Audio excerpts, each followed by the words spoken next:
Well, What is your understanding of what Sasquatch is? What is it? well, it's basically a hominid, and which is a relative of human beings, and it's a giant one. It's presumably left over, probably a Neanderthal type creature.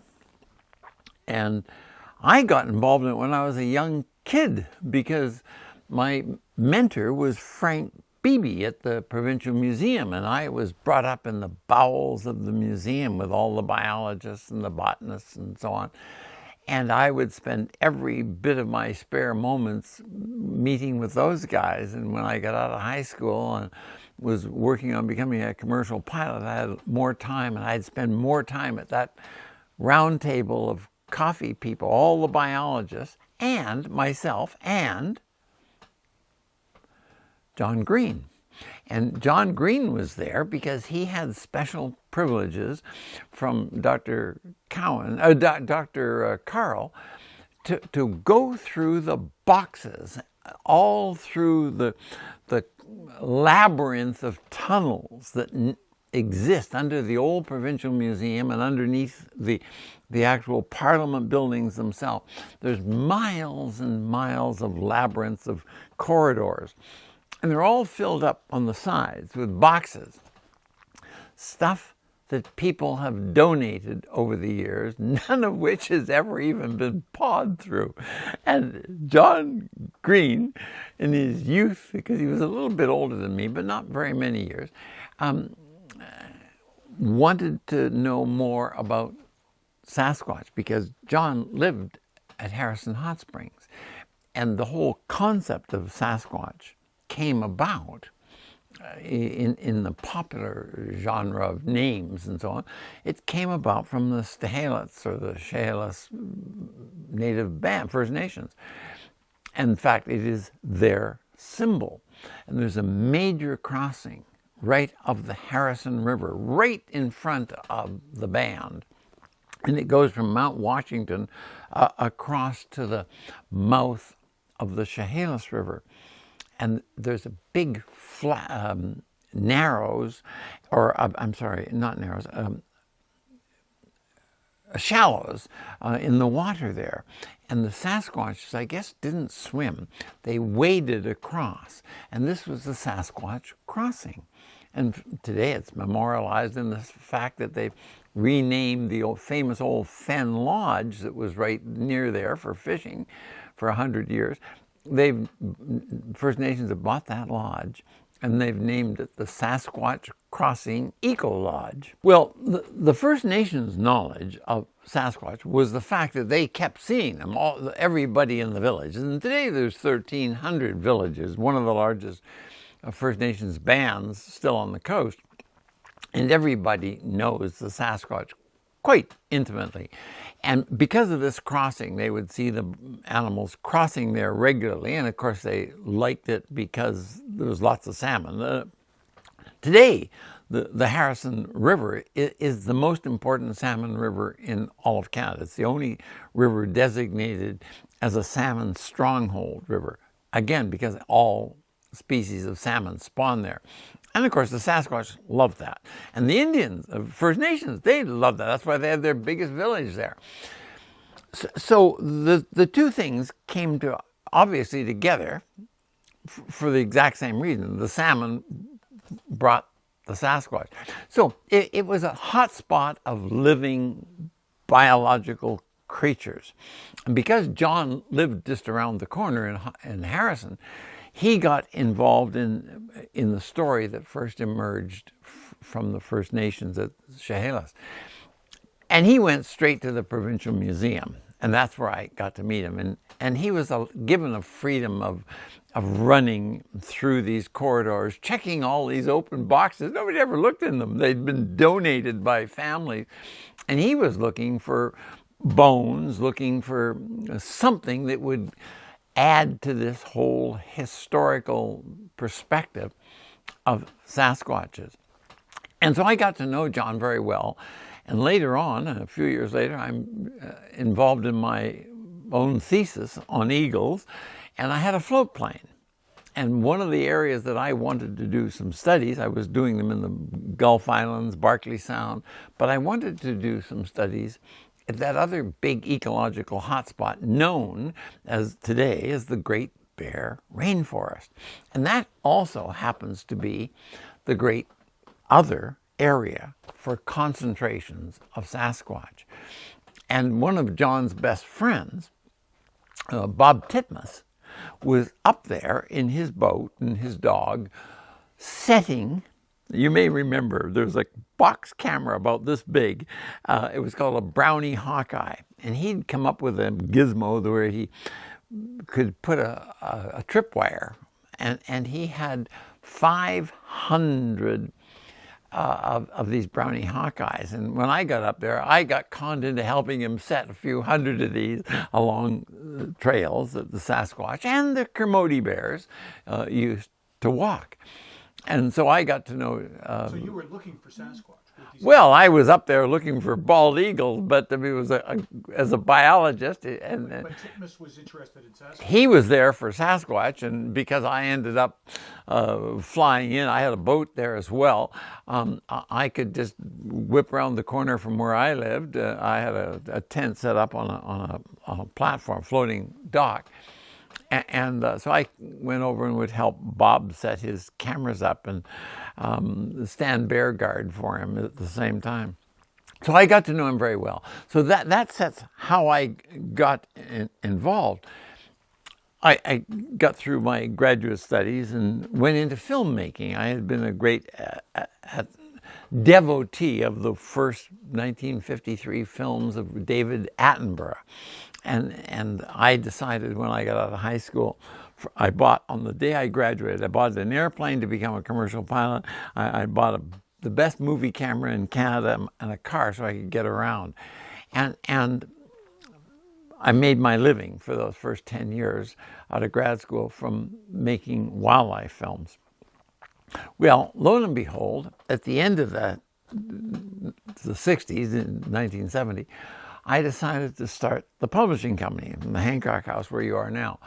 And of course, I knew a lot of biologists. I knew a lot of people who had pioneered living all up and down the coast, whether they were the pioneer people who went into just remote village sites and lived, or they were the early loggers or the early fishermen or First Nations.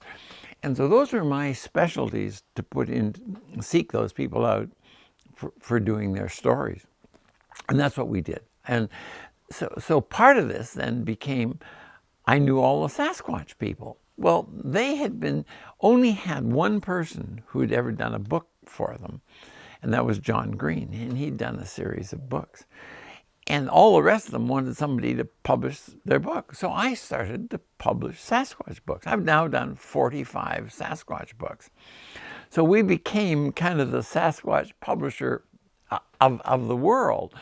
And from those early 60s, when I was doing all that field work and knew all these Sasquatch field workers, John and Bob Titmus and all the others, it was pretty obvious that somehow with modern technology and the focus, it was pretty logical that they were going to come up with finding something. I'm less convinced that they're going to now. I'm slightly more of the First Nations belief in Sasquatch. And the First Nations had a slightly different interpretation of Sasquatch than white people first followed up and expanded. And the First Nations belief, because they had a deep belief in the right of creatures to transform from transformative figures. You could have been a tufted puffin, or you could maybe become a Kwakwa of First Nations, or you could have become a bald eagle or a thunderbird. Transforming from one creature to another was something that many people and other animals did regularly. from the First Nations perspective. And most of the stories of Sasquatch revolved or evolved, they revolved from the First Nations point of view around transformation views. But that evolved once white people got involved because they didn't believe in transformation. It evolved into just seeing them. But the First Nations stories, to a large extent, evolved out of transformation, transformative incidents, where something else became a Sasquatch. And I think that's probably the best routes, because there's been so many people today with fairly sophisticated technologies of searching. I mean, everything from very sophisticated camera technology, and us pioneering live streaming cams. I put cameras up in areas. I set cameras up near that Sasquatch crossing because it was one of the greatest areas for bald eagles in the world. We had some of the most incredible footage of eagles for many years on the Harrison. But never a peak, day or night, of Sasquatch. And if this was such a hot spot, I would have thought our cameras, because they're running 24/7, and for some years, would have picked up Sasquatches. And the same thing, we've done studies up, like where I first met Bob Titmus was up in the Great Bear Rainforest, the other really big area for Sasquatches. There's been a lot of camera work done up there as well, videos and stills and so on. So historically, most of the encounters in the so-called Great Bear Rainforest area were really First Nations encounters, but white people were, there was a number of records of this. And Bob wanted to follow up quite definitively and accurately with recording what came along all of these different trails, because there was a lot of trails, and they're well-worn trails. And I did not I helped him set cameras, but I did not go and collect the cameras and take the film and process it. Bob did all of that. I was on to the next part of my eagle study. But he had hundreds and hundreds of cameras, and he worked them for quite a few months in the summer. So he would have had huge numbers of film to process. And I never did hear, or never actually even asked how many bears. He said what I was getting was bears. You got an occasional wolverine, but mainly black bears, but a certain percentage were white, because that was the home of the Kermode bear, the white black bear. And there was the odd cougar he got in the films, but no images of Sasquatches. And in all the flying I did up there around and looking, as well as plotting all the eagle nests, I never saw a Sasquatch either. In fact, I have never seen a Sasquatch, but I had one of the nights I was spending with Bob on his boat. I had the most hair-raising adventure of my entire life.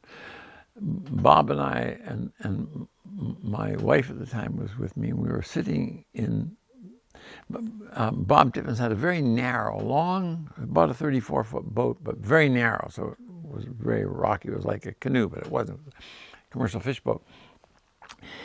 And Lynn and I were sitting inside, having a bite to eat, and Bob had a German short-haired pointer. No, I think it was a German long-haired pointer. And it was lying down underneath the thing, and all of a sudden, the dog started to growl. And we all, what's he growling at? And then, we were sitting listening quietly for a few seconds, and then the boat goes like this, tilts sideways. Now, we knew we were in deep enough water. We didn't just on the sloping tide. But the boat went this way, and the dog really growls and gets up at this point. It's not just laying there listening and growling. The dog then gets up and goes to the door, but the door is shut. And so then the boat stays there, and it's pouring with rain out. That's why we were sitting inside having a meal at his house, because it's just one of those West Coast downers. And so Bob goes and unlatches the door, swings it open, and the dog jumps up onto the back, and then the boat rights itself. It's been like this for maybe 3 minutes on its side. I mean, not on its side, but tilted about that angle. What the hell do we have up there that would weigh adequately? It's a narrow boat. It doesn't take as big a amount to turn it as it would a wide boat, but still, it would have taken a great many hundreds and hundreds of pounds. Did a stellar sea lion jump up onto the side? I doubt. Did a bear come and just pull itself up part way? I doubt. We couldn't see any scratch marks or anything on the side. It was a very disconcerting experience to be out in the middle of nowhere, anchored in a bay. We had our little boat tied up to his boat, and not understanding. I mean, biologically, I'm a biologist, and I knew bears, and I knew stellar sea lions. In fact, it raised a number. What could have made that noise? Well, it was, in my mind, it was the closest I came to potentially being beside a Sasquatch. But that was in 1965, I suspect. Well, you ask about the fact that Bob never came up with any positive images of Sasquatches from all his cameras. It was bears and cougars and various things, wolves going down the trails and hunters and so on.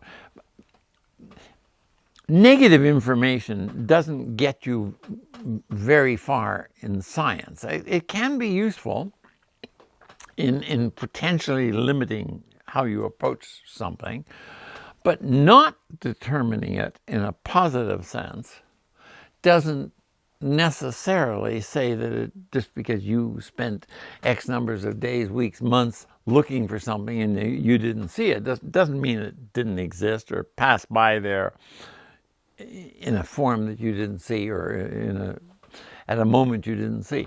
So as a scientist, I'm always apprehensive of people using negative information or non-information to prove a point. And it's so easy to go out into the wilderness. Like, I raised many cougars. If you went down to my living room, you'll see all the big paintings of cougars and so on. I had captive bred cougars. The Fish and Wildlife Branch gave me, and I raised many, many cougars.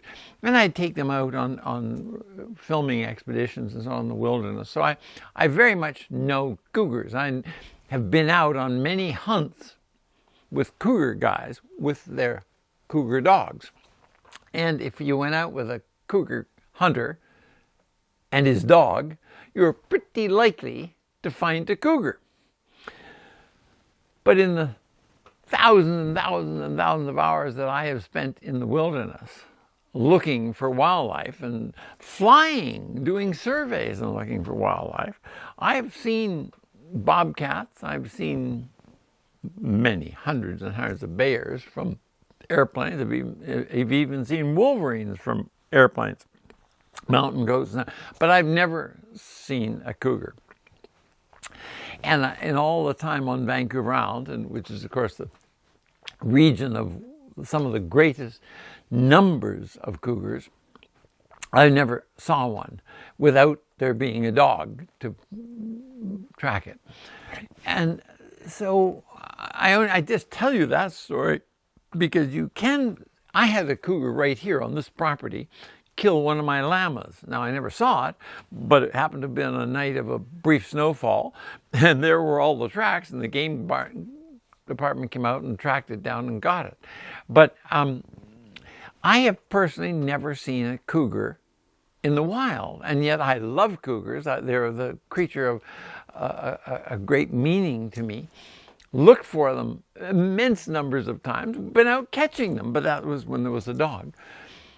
And yet I've never seen one. So there's probably been 1,000 that have seen me, but I've never seen one of them in the wild. So I just tell you that story as a kind of logic to why not seeing a Sasquatch, even though I've been many, many times to the Harrison and spent quite a few months up on the Great Bear Rainforest, while I've never seen one, it doesn't say that they aren't there.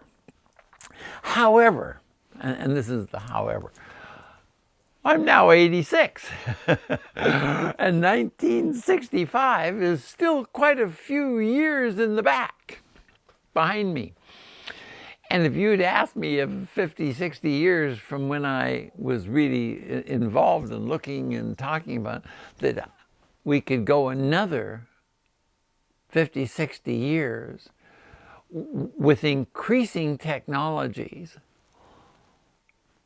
and an increasing interest itself just in this topic and not come up with a Sasquatch, I would have said, no, we will do it by then. So my today's statement is I'm less likely to think of the Sasquatch as being the physical entity, but being the transformative entity that the First Nations across the continent, most of them have a way of referring to transformative creatures, things that you can be or not be. Most of them think of it that way. And I am now of the opinion that probably Sasquatches were transformative in their mind. And most white people don't believe in transformation. So if you don't believe in something, you're going to have one hell of a job proving it one way or the other if you don't even believe it in the first place.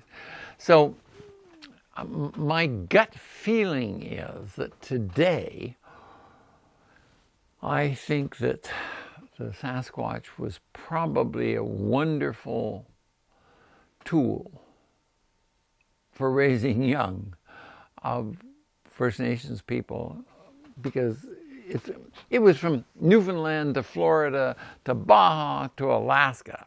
Sasquatches were everywhere, or a version thereof, a similar creature, often transformative, almost always transformative. They were everywhere, and they were usually involved in some kind of lesson for controlling children. If our First Nations made their living predominantly on the beaches, but for a brief period of time, you'd want to go to the berry patches, just in from the beaches or on the nearest hill slopes and so on.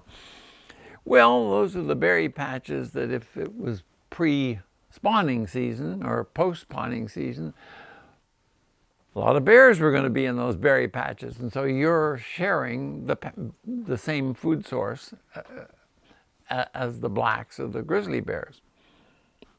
And the mothers were constantly of the giving, stay nearby. But kids are always wanting to go a little farther. And I personally think that the Sasquatch was a transformative being that was used to more scare people than it was a reality. And that's the conclusion I've come to in latter years. And now, there are a number of books that, not our books, well, I guess we've done one or two that allude to this, But the first 40, 50 books that we did, 45, I guess we've done over 50 now, they were all about physical Sasquatches, a you or an I. It was a creature. It was like a deer or a moose or a bear. It was a creature. It wasn't a transformative thing out of the minds of people.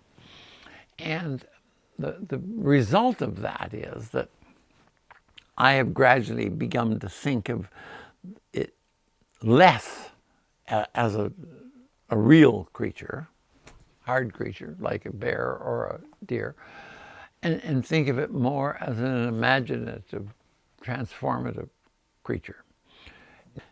So we're back to the story of me trying to tell you about negative information. I mean, you can look at it many different ways. And as a scientist, I want to see, ultimately, I want to see some bones or whatever.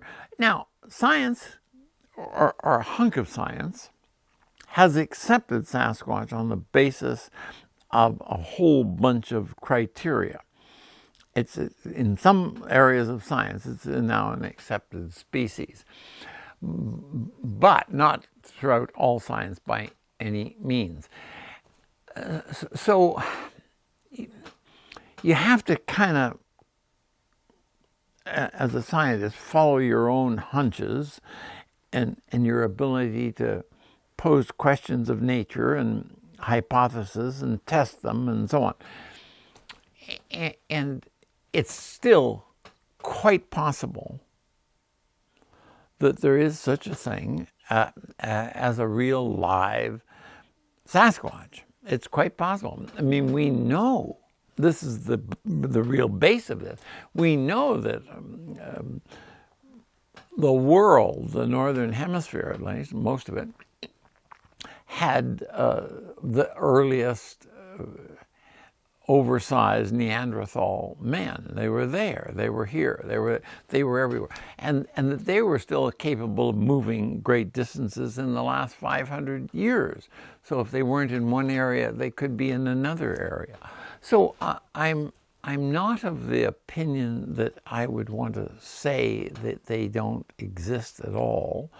I have just spend a big amount of my time. I've read almost everything there's ever written on the damn thing, because I've published most of it myself.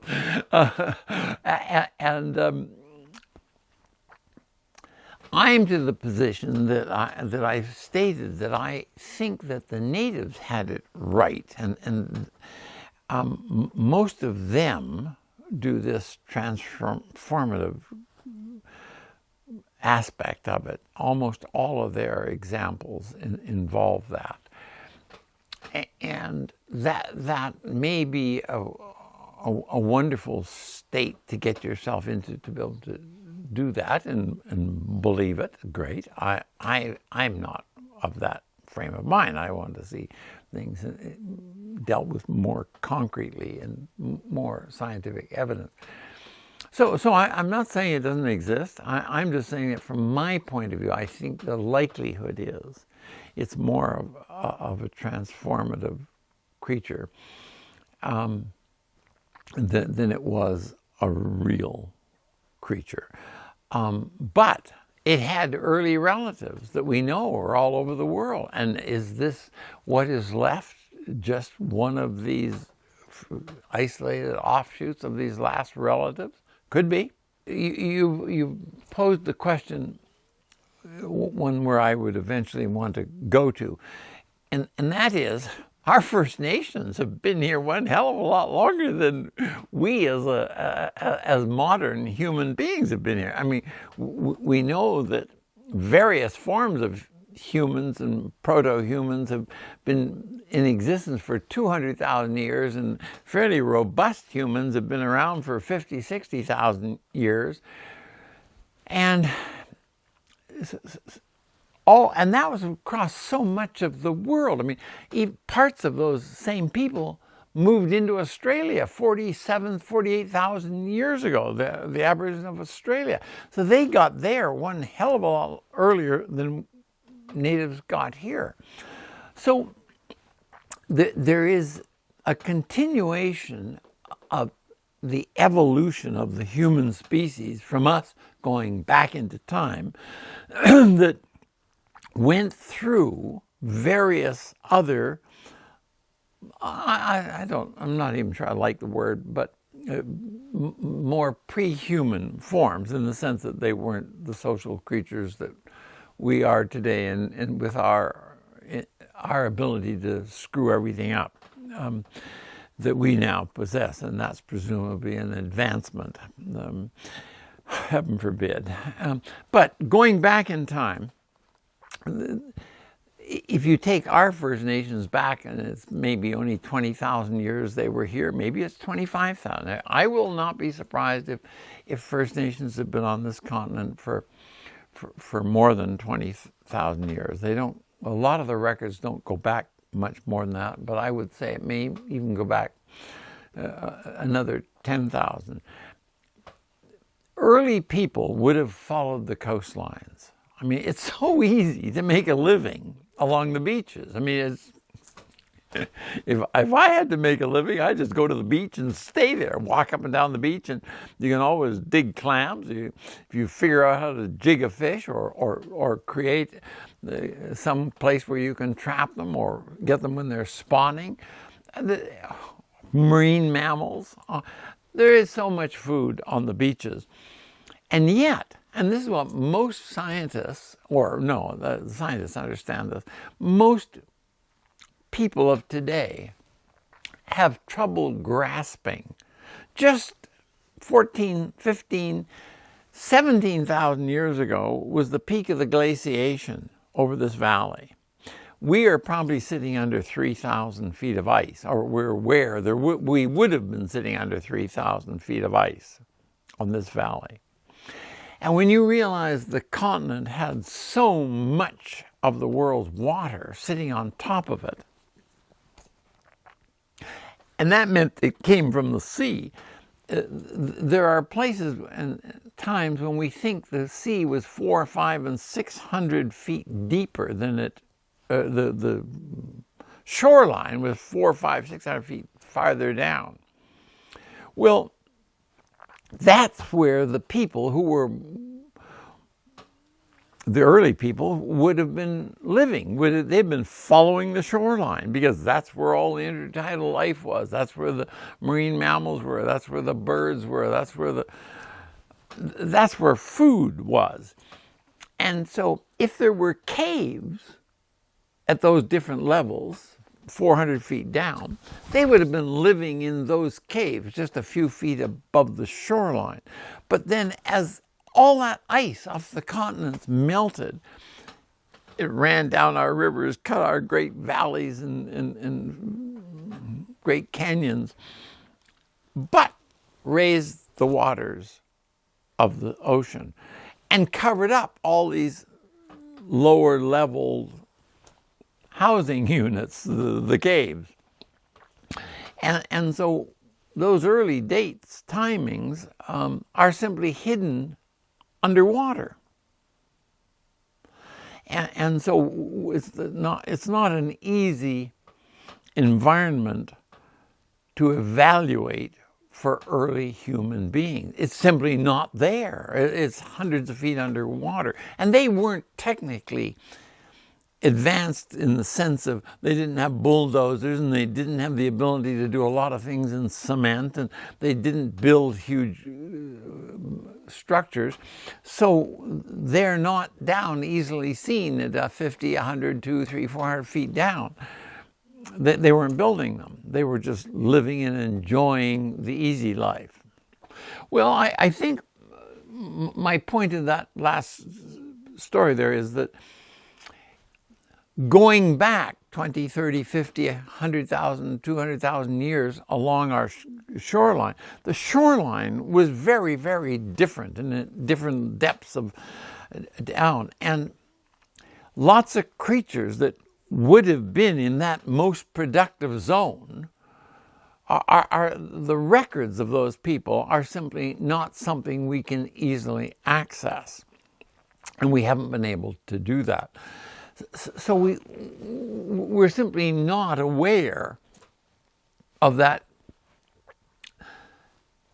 prehistoric. I mean, because if we can't see it, we don't call it history, and if we don't really, if it's not a little bit old and yet we suspect it's there, we don't even call it prehistory. You know, I mean, so the point is that if you go back on our coast here 30, 40, 50,000, 100,000, 200,000 years, what those primitive creatures that were related to us today, there would have been lots of them, I'm sure, working the shorelines where there was a lot of food. And we just have no way of knowing what remnants might have existed in terms of the remnants of their culture and their being. And as you came forward in time, I mean, we tend to think that the modern First Nations really, it was about maybe 20,000 years they began to work farther and farther up onto the mountains and inland, and sure, and we have more records of them then, but as they were smaller numbers and more primitive, they were sticking to where they had the easiest life, and that's the shoreline, particularly the interface between an ocean and the shoreline, because there's so much more food always in the oceans and seasonally. So my point is that if you go back 30, 50, 80, 100, 200,000 years, we don't have a lot of good records of what it was, what the animal base was, what our status was as pre-modern humans. What was it that then Neanderthal and the pre-Neanderthals were, and did a few of them still survive? Why not? I mean, it took a little modern, more modern, smaller, slightly bigger brained modern human to move into Northern Europe, and presumably he just beat the hell out of the old bigger Neanderthal, but they didn't just beat them up, they also made love to them, because there's a lot of people today, what is it, 4% of the people in Europe and so on, carry Neanderthal blood.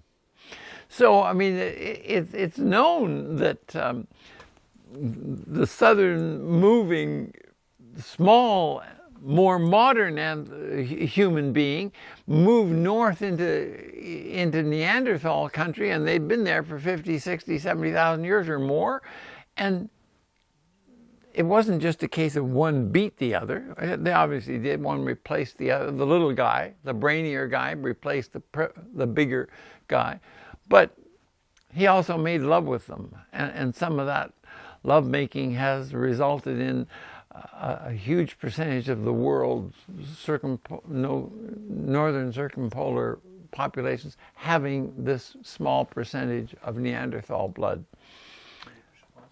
Times change. Science takes different perspectives on history. One of the biggest perspectives that's about to change, I think, will be we'll find some way of accessing caves, maybe they won't all been collapsed, from 100, 200, 300 feet down, and we may get access to different parts of our coastline here and some of the great limestone deposits, though there's not as many and all of our coast is in some parts of the world, but there'll be an underwater discovery that lets people enter caves and go into where the people would have gone. And we'll find that I suspect there will be 100,000 years pre than we tend to think of, because it was down below the levels today.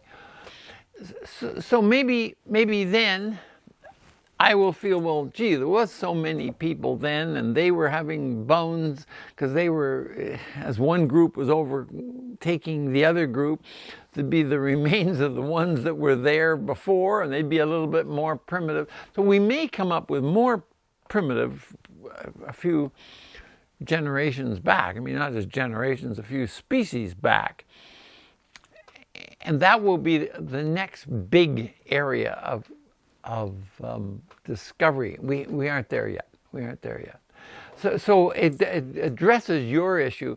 Could the people of today, that predated us, predated the white people, could they have been encountering another generation of pre-them? And it's pretty obvious that they could have, and in all likelihood did. And there may be even remnants of that left. At least there's remnants of it left in legend. And that's what I'm tending to think we're at. We all want to seek some kind of positive way of surviving. And there's a lot of adversarial things. We have to cooperate as human beings. We need to cooperate to get along. But we also see the wild as having many things that we're pitted against. And it didn't matter whether, in fact, it may have mattered more when you only had a hammer, a stone hammer, and maybe a blunt stick to defend yourself. But we do know that many primitive peoples were responsible for the elimination of some of the biggest animals on the face of the earth in early times. That's already been well documented. And I mean, we got rid of the saber-toothed tiger in North America. It was the human that got rid of them. The primitive human, not us, not the modern European, but the prehistoric. So there was a time when you felt you were threatened, and you were threatened because you couldn't have been eaten like any other prey species. So somehow you had to adjust to that. And I think where you're going with your question is,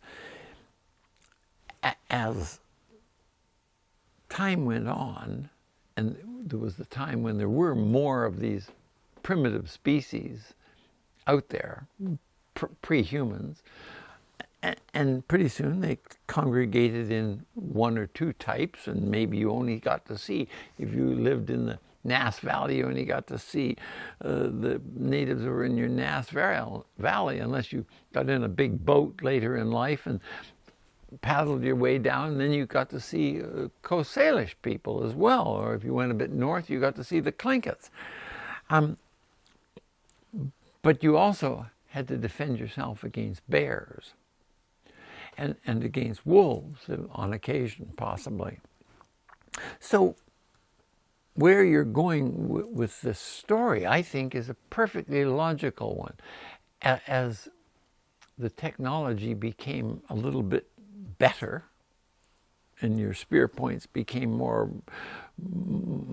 effective, the bears became less threatening, and there was fewer of them. And maybe the bigger, more robust, earlier human being was getting thinner and thinner in numbers.